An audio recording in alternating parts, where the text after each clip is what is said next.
Hello guys, John Control back here again with another video. Yes, I know I may be talking fast, but this is my third time recording this. As you all know, I have a time limit, so I have to seeing as how I have a lot to bitch about, I'm trying to get this as quickly as possible, so I'm going to try and not pause that much. So today is my first movie review of the Transformers films. Yes, yesterday was the big American worldwide release of Transformers Age of Extinction, the fourth film in the Transformers franchise. What were they thinking? Yes, I know. I don't know why. They should have just done a reboot, but no, Michael Bay wanted more money, so of course he made Age of Extinction. Does it have extinction? Is it an age of a new dawn of Transformers movies? Not really. It's the same thing, so let's just get right down to it. First off, I wanted to make it perfectly clear that A, I'm not a Transformers fan, so anything I say probably won't even be valid because I don't know shit about Transformers, nor do I even care. If you guys want to debate me with Transformers logic and theories and story plot points, be as it may, go ahead, but I just don't care. I'm not a Transformers fan, and I don't really care. Secondly, I'm not trying to bash or offend any Transformers fans. I know, kids still love Transformers, they still buy the toys, they still like it. I just don't care. I don't like Transformers. You do, and that's cool. You don't have to hate it because of me. I'm just trying to point out that it has its flaws, and I don't really like it. Doesn't mean you don't have to like it. I'm just trying to point out that I'm not trying to offend you. If I do in the process of this review, I'm sorry, but that's just my personal opinions. You can take it as you will. And thirdly, if I get anything wrong, well, sorry. That's just how the game works, I guess. But let's get right down to it. There's a lot of problems with this movie. And I'm not trying to come off as the guy who's like, you know what, Transformers sucks and I'm putting out the word. I don't really have to do that. I'm pretty sure Michael Bay did that by himself. I don't really have to do anything about that. And plus, if you're wondering as to why I'm doing this review, if I don't really care about Transformers or Age of Extinction at all, why am I doing this review? Well, it's kind of like the Maleficent thing. I did not want to see Maleficent, but I was made to. So that's kind of like why this is the same thing. Ever since the first trailer for Transformers Age of Extinction, I was so enthusiastic for this movie, I could give two shits. But I went to see it because I was made to. But at the end, did I come out entertained? Well, you'll find out in the end. First off, yes, it is true, none of the recurring castmates that you may like or love from the prior Transformers films return. None of the entire human cast of Transformers has been completely recasted, from Mark Wahlberg all the way to T.J. Miller. Yes, every single character from the prior films are gone. Now, I know what you're thinking. Finally, yes, now we don't have to see Shia LaBeouf. The reasoning behind Shia LaBeouf not being in this movie and the reasoning why his fan base is decreasing from the seconds, I really don't understand. But then again, I'm not really the biggest Shia LaBeouf fan, so I really don't give a shit nonetheless. But Mark Wahlberg takes the reins of leading character in this movie. And personally, even though he was one of the things I do like about this movie, I didn't understand his character. It just didn't make any sense. And plus his performance also didn't really make that much sense. It was like he was trying to fight behind being either A, the angry leading character, or B, the funny guy. He was trying to combine the two in a way that does not really come off that well, and just doesn't make sense. Because he has a teenage daughter who's all slutting up in this movie for reasons that are also unknown, because her character has zero development that much. So it just doesn't make sense, his performance. It's just really weird. It doesn't really create an atmosphere that I personally can get into, but it just doesn't make sense. It's also like that with most of this movie. This movie, the story does not make sense. And I guess that was kind of granted. I mean, a lot of people would say that about a lot of Michael Bay movies, that the story and development of characters does not make sense or isn't even existent. So it's really hard to say as to whether or not I care or even should even point that out. But I do have to point out some plots, well, not plots, but points that are possibly true if Michael Bay was trying to accomplish these things in this movie, and whether or not he actually accomplishes things is completely debatable amongst you guys. Number one, he definitely wanted to make this the biggest and most visually pleasing of all the Transformers films. Did he accomplish that? Yeah, I'll give that to him. He did. It's true. Secondly, he also, second goal was to make sure that he created a lot of really in-close, awkward, posed, in-focus shots of characters that don't really even matter, like the trench coat guys or Kelsey Grammer's character. Then he also accomplished that too. Thirdly, if he also wanted to create characters that had the depth size of like a raisin, then also, yeah, he kind of accomplished that too. But also, that's also debatable amongst you fans who love Transformers. But amongst that, it's whatever. Firstly, let me try to like brighten up the moment. I don't want to bash this movie too much. So, things that I did like. First off, seeing the Dinobots was also cool. We all knew the new additions to the film was the Dinobots, and yes, they are cool. But the side way argument is they weren't used to the full potential. Spoiler alert. The Dinobots are used in two scenes. They're referenced in the first section of the film, and then they're full-on used in the third act / finale of the film. And that's pretty much the entire time that they're fucking used. That's it. They're not really used for the full potential. It's kind of like if Michael Bay just wanted the Dinobots for the sole purpose of just having this movie have Dinobots. He kind of just did that. It's like they don't really have a purpose, and they just really don't do anything other than just yell and run around and shoot fire out of their mouths. That's pretty much all they do. I mean, like, I know a lot of people love Dinobots. Dinobots have a huge following. People just love Grimlock. People were ready for this film specifically for Grimlock. Yeah, Grimlock! Grimlock! Yeah, people wanted to see him. But are they used to their full potential or actually cool? Not really. I mean, like, they're used in, like, 2 scenes throughout the entire fucking movie that is fucking...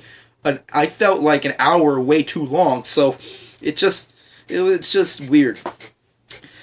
Secondly, the new villains of the movie are, of course, Kelsey Grammer's character, who is teamed up with Stanley Tucci's character. He's a CIA agent, and Stanley Tucci's character is a corporate asshole who just wants to create a new technology to defuse the Transformers.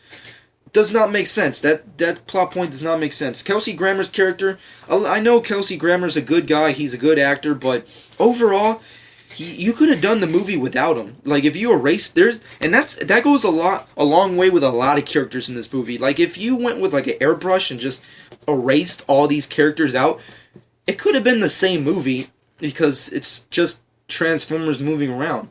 You could have erased them. You could have erased Kelsey Grammer's character. You could have erased the Dinobots, and the movie would have practically been the same. That's just how I feel, but just tell me what you think about that personal idea.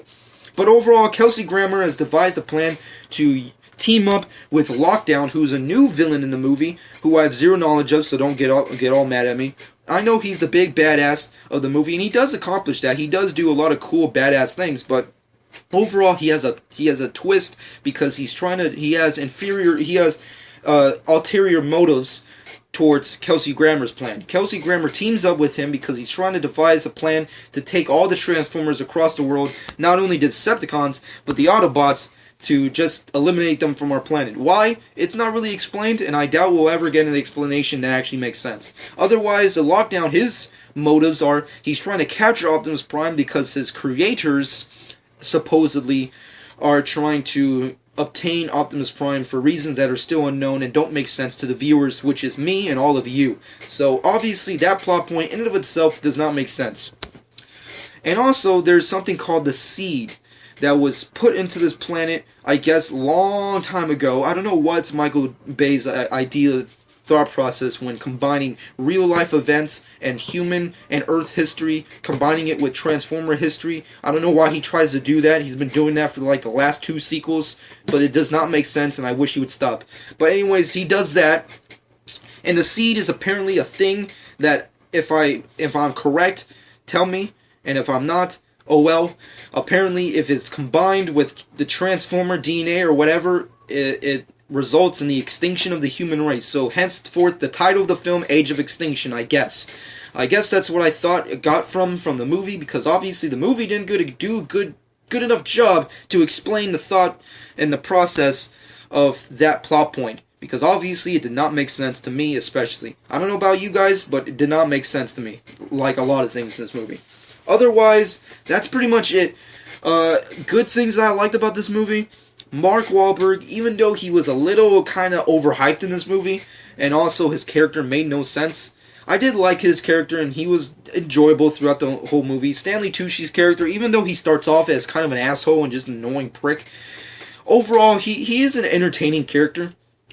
And of course, the biggest thing that I really liked was T.J. Miller. T.J. Miller was the funniest, the best thing about this movie. But, spoiler alert, the bad thing about T.J. Miller is that he suffers the Bryan Cranston disease. Yes, he does. The same way how Bryan Cranston dies way too early in Godzilla, T.J. Miller kind of dissolves to the same process as to the fact that he, spoiler alert, does die way too early in the movie. It's really unfortunate because when the second he died, I was kind of like, wow, this movie really lost like one of the biggest characters that I know really don't really matter to the plot, but was really awesome. I just thought it was fucking funny. I mean, like, T.J. Miller was awesome in this movie. If that's like the new way of doing things, like you have to have like the funny guy be in like big action-packed box office movies, let T.J. Miller be the guy for all of them. You know what? For like Batman vs Superman or Man of Steel 2, fucking have him play fucking Jimmy Olsen. Fuck it, that would be fucking hysterical. I don't know if anybody thought that, but somebody think of it in a good way. Don't bitch. But I'm just saying. Anyways, moving off of that, the entire movie just does not make any sense to me. And Optimus Prime's actions were really weird, and just the Decepticons did not make sense. Of course, one of the also major villains that isn't really even that major, but he's also in this movie, because I know a lot of people were thinking this, is Megatron in this movie. Kinda. He's referenced in the movie, his head is seen in the movie, but he's not in the movie. But Stanley Tucci's company recreates Megatron into Galvatron. Yes, Galvatron is the secondary villain in the movie besides Lockdown. And he takes control of the Decepticons and obviously becomes the new leader. Why? Well, I guess because Michael Bay wants to make more Transformers movies, so you gotta have a new villain, so fuck it. Have Galvatron come back. So anyways, Galvatron takes control, and there's a whole section of the film in the third act where he has to, spoiler alert, take away the seed so he can erase the extinction of the human race, and that whole nonsense of a plot that makes no sense. And obviously the Autobots had to fight him, and they have this huge fight, but the second Lockdown comes, Galvatron leaves and just vows he'll get Optimus Prime one day. I swear it. What the fuck? Why? What are you, Starscream? Why are you leaving? You're fucking Galvatron, the reincarnation of fucking Megatron. Why the fuck are you fucking leaving? Fucking go and kick some ass. You wanted the seed? Go get the seed. What the fuck are you doing? But the second Lockdown comes, he just leaves. It's just really weird. It makes no sense. And I guess it makes sense in the fact that Michael Bay wants to make more sequels, which apparently is supposedly true and something we might see in either 2016 or 2017, but overall it makes no sense to me. Anyways, I guess I'm going to stop talking because I bitched way too long, but overall, if I had to give this movie a rating, I give it a good 6.0, because even though this movie was way too overhyped for its own good, and 2, was possibly a little too visually, like, explosions for me. I mean, like, there was just a little tad too much, maybe a little, way too much, like, slow motion explosions. So overall, it was entertaining at the most part. The story made no sense, and the characters didn't make any sense, and the villains in this movie made no sense. Everything in this movie didn't make that much sense, especially to me, which is, I guess, not really saying that much, seeing as how I'm not really even a Transformers fan, so I guess it wouldn't make sense to me anyways, but anyways, the story did not make sense, and personally, it just was a big factor in this movie. If you're going into a movie just for visuals, then I guess that movie does justice for you, but if you're in a movie wanting it to make sense, then it just doesn't do the job.